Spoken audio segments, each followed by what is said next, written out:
Good afternoon, everybody. Edward Leos here, publisher of the Hotel Guide and host of our Travel Talk podcast.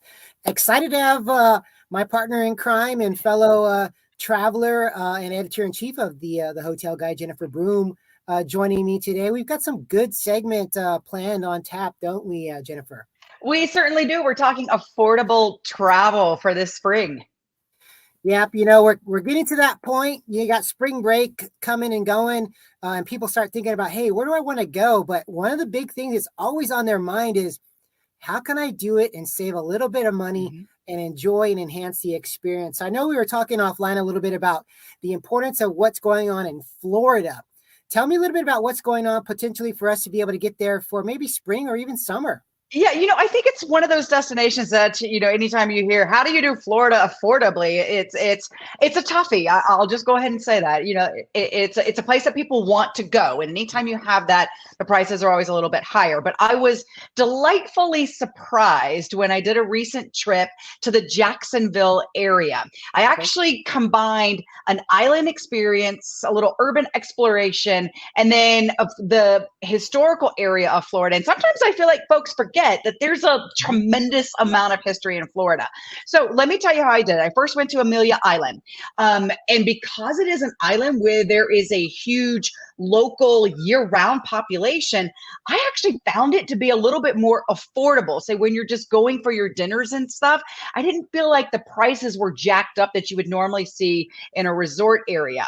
I also just found that it was a great place to explore the great outdoors. They have an area called Fort Clinch State Park.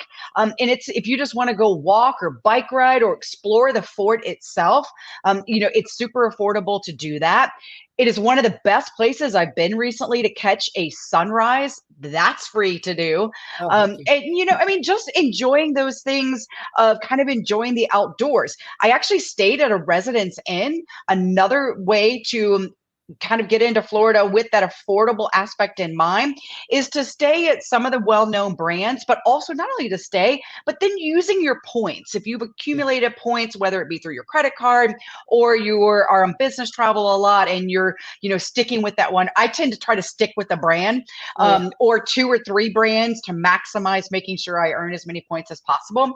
But that was one way to be affordable. Now I did do a little bit of a splurge and I'll tell you it was worth every single cent.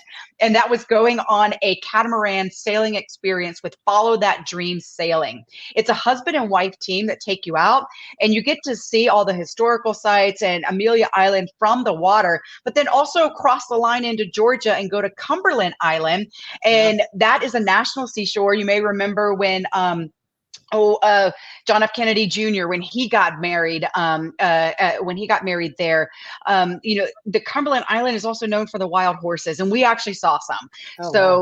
Just kind of a cool thing to do there. And then when you're in Jacksonville, again, kind of thinking about those name brand hotels and again using those points, but I found it incredibly affordable there and was delightfully surprised. There's a place called Caddyshack Ranch that is a wildlife sanctuary, and these are animals that people had as pets. They cannot be, these animals cannot be released into the wild. So this is a place where they can go and live a happy life in a sanctuary. Just a really interesting place to visit. Went to the Arboretum and the gardens. I had no idea there was that kind of oasis in Jacksonville. And then of course, a lot of history. We spent some time at Kingsley Plantation, which is the oldest, the main home is the oldest plantation home still standing in Florida. But I even found it more unique and interesting was the slave cabins. There are 25 slave cabins that are still there. But it is the spot for African-American archaeology, the birthplace of that in the United States, and found it completely fascinating. So it was those kind of surprises where I was like, wait a minute. So part of the way I was doing this affordably was kind of exploring an entire region, not just a single destination.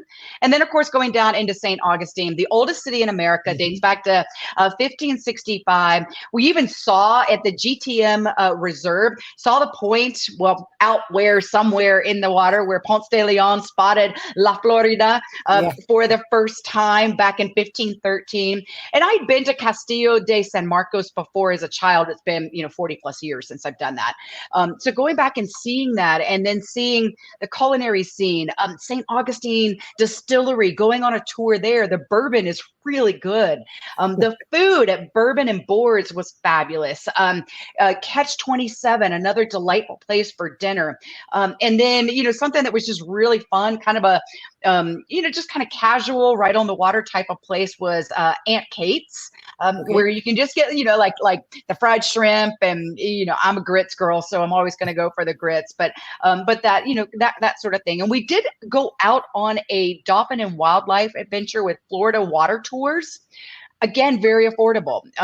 They do things. You go out on a pontoon boat. They do that. They do sunset cruises, kind of unique things like that. But again, looking at an entire region instead of just that one place and staying in one spot the whole time will help save you some money. No, definitely. When you're traveling, it's, you're seeing those things where you kind of want to adventure out and see a myriad of things there. So I love that you touched on so many different things. You piqued my interest with the catamaran there for sure. I know that's the splurgy part, but it's still, if you save up on the other things, that's an experience in itself. And then obviously with the golden hour, and everything that's going on with sunsets, you can't beat a nice coastal sunset. So 100%. Yeah. You save so you can splurge. Exactly. Which is what we want to talk about a little bit here. I know we got a couple of other topics, but one of the things is, I know you're very big into the park system, the national park system, and being very active. I love that about you. I'm the same way when it comes to being outdoors and experiencing travel in that respect. So let's talk about some of the national parks that you could maybe partake in over the spring and summertime. Well, I'm going to give you the one. I'm going to stick it to one because I could talk about national parks and we're going to be here for 5 hours. So we're going to keep it to one, and it is the one that something very unusual is happening. And that's kind of my tip for here is see something unusual. And it's Death Valley. Because of Hillary, Tropical Storm Hillary last August, when it hit California, that produced heavy rains, that recreated Lake Manly and Badwater Basin. Badwater Basin is that iconic spot of the Salt Flats in Death Valley National Park that's 282 feet below sea level. It's normally bone dry. Right now, there's a lake. It's called Lake Manly, named after the ancient lake that used to be there. So because of all of the recent rains and recent snowstorms that have been happening in California, it's just been replenishing that water there. People are kayaking. It's several feet deep in some spots. So you want to go this spring. And the bonus is because of all the rain, the super bloom that a lot of folks do travel to California to see, should likely peak as we get into, say, April. It's going to be an epic super bloom season in Death Valley. So you want to get there before it gets too hot. It's also in spring, a better time to visit, unless you just really need to go feel 130 degrees, which I don't really, the meteorologist in me really does not advise that. But I also understand that, some people would like to go experience that. But, it's just such a unique thing to see in a national park. Now, to do it affordably, I did stay in the park. I did not find that to be the most affordable option. I have also stayed outside of the park. I stayed in Baker, Nevada. It is really close to the Rhyolite Ghost Town, which is a really cool stop. You can also stay in Pahrump in Nevada. That's another area where you can save. And then down south, just south of Death Valley, is Shoshone Valley. Stayed there, just roadside motel, just kind of a cool, really quirky small town, and they have hot springs there. So that's something to put on your list. Yeah. So kind of think in terms, I guess a good tip for when you're also looking for other national parks, look at the small towns, not necessarily the main small town. Like if you're looking at Zion, Springdale is the main small town that folks stay in. Look at some of the others. Got it. Well, those are some great tips, and I didn't know that about the lake and everything that's there happening now too. So another reason to get out there for sure. We got another big thing coming up, April 8th. Oh man, we've been talking about this. We touched on this a couple of episodes ago on our podcast. I know you've been preaching about this for a while now, but it's the big eclipse. It really is. Yeah. It's just big. Tell us a little bit about some of the places you think we should be at. Gosh. This is, I'm always going to say San Antonio for this, but partly because it is one of the first places in the U.S. to get the view of the total solar eclipse that's happening on April 8th. It is such a spectacular experience. I saw the one that passed through back in, 2017. Okay. And happened to go across my hometown of Greenville, South Carolina. So it's something not to miss. And there is this whole like eclipse buzz, the annular eclipse that we had back in October. This total solar eclipse. I mean, people are coming and flocking to these areas, ranging from San Antonio and Austin up to Dallas, taking it into Hot Springs National Park there in Arkansas, taking it into Cuyahoga National Park in Ohio, right there in Cleveland, and then going on to Lake Placid in New York. There are just so many areas. And I think a lot of folks are like, well, how can I still do it affordably? If you have not bought your plane ticket, if you do have to fly to see it, you need to do so ASAP, because the seats are getting less and less and less. If you missed it, you might want to think about flying into, say, a secondary airport. For example, Dallas and Austin, San Antonio, all of those are in the path. Houston is not. Midland is not. El Paso is not. So maybe you want to think about flying into one of those airports and doing the drive. It will mean renting a car and doing a drive, but it will save you on the price for the flights. And then if you're road tripping, you got plenty of options. And even last minute, there are people that do go and book multiple hotel rooms in multiple places because they're trying to figure out their best spot. So there's going to be, even right before, some hotel availability. Then you can always look at things like campgrounds. Those are starting to go, but you can, look at campgrounds, and I just think it's so cool. It's one of those times, where everybody can just get together and actually talk about something good and talk about something interesting, and not bad news, not political news, not, and just, kind of look and have that moment of awe as we look into that final frontier up into space and watch that solar, total solar eclipse. It is. You will have a moment, it's just, you're going to have some type of almost like spiritual moment during it. No, I've been seeing that all over. And I mean, the fact that we're obviously based in San Antonio, so we're fortunate to be able to be in that path, but it's all over the place. I mean, there's a lot of communities that are expecting a big economic push from this who are in the path. And so really exciting times. And like you said, it's from a cerebral moment, from the opportunity to combine something like that with hospitality and tourism. I think it's really kind of what we're about, is those experiences and those moments. So it's really, really something that really sets us apart. So as we're winding up, we got a few minutes here, but I know we were talking a little bit offline too about what if you still want to get some snow? And we talked a little bit about Colorado. So why don't you touch on that and tell us what your thoughts are on some affordable ideas there? Because I know it's not always affordable. The reality is skiing and riding is expensive.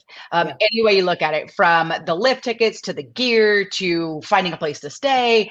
It is a trip that you have to plan for.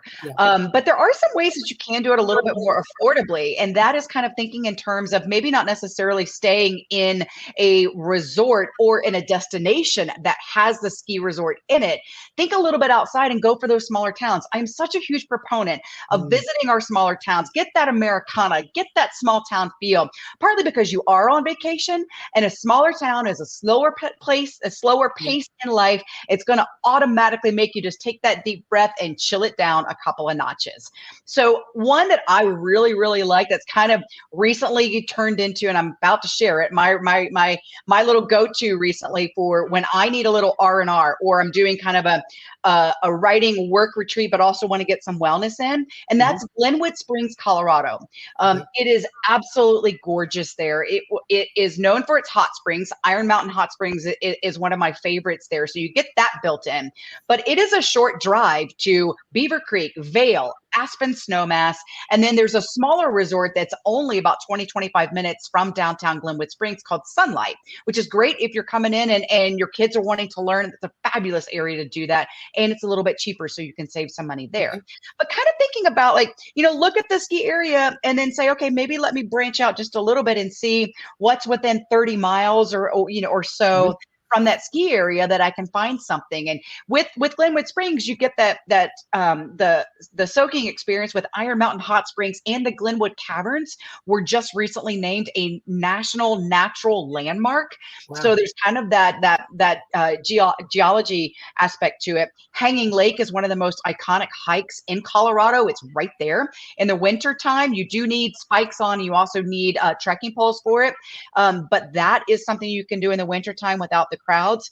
It is permit only now. You do have to have that year round. So Glenwood Springs is also a really hot summer destination just because it is such a cool place. It's so family friendly. They do have the amusement park up on top on the mountain there, which is great fun in the summertime. In the wintertime, going into the caverns as well. It just kind of gives you those extra après experiences and some different things, and saves you a little bit of money. If you're going to stay, they are strongly suggesting at Hotel Colorado. It is Teddy Roosevelt stayed multiple times, and legend has it it's where the teddy bear came from. Oh wow. Yeah, so it's got a ton of history. And Unsinkable Molly Brown from the Titanic was also a frequent guest there. I've stayed in the Molly Brown suite. You get this phenomenal view of Glenwood Springs. So there's ways to do it affordably, but then if you want to take it up and add in the luxury, you can certainly do that there too. Wow. So we're ending up this podcast, and man, do we have some great tips from you, Jennifer, with regards to affordable travel. And we covered it all, I think. I think we took away, being able to go see some of the small cities that are around some of the big places, destinations, looking at regional travel as well. Find a good spot for the eclipse. And then, talking about the snow side for Colorado. So as always, thank you for being on the Travel Talk podcast. We're excited to be having this shared with our readers and our listeners, and a lot of good content today. So thank you so much for being on the show again. And for everybody else out there, please like, share, comment, pass this along to your friends, because that's how we're getting the word out there about the hotelguide.com and our Travel Talk podcast. And until next time, travel and make memories. Everybody take care.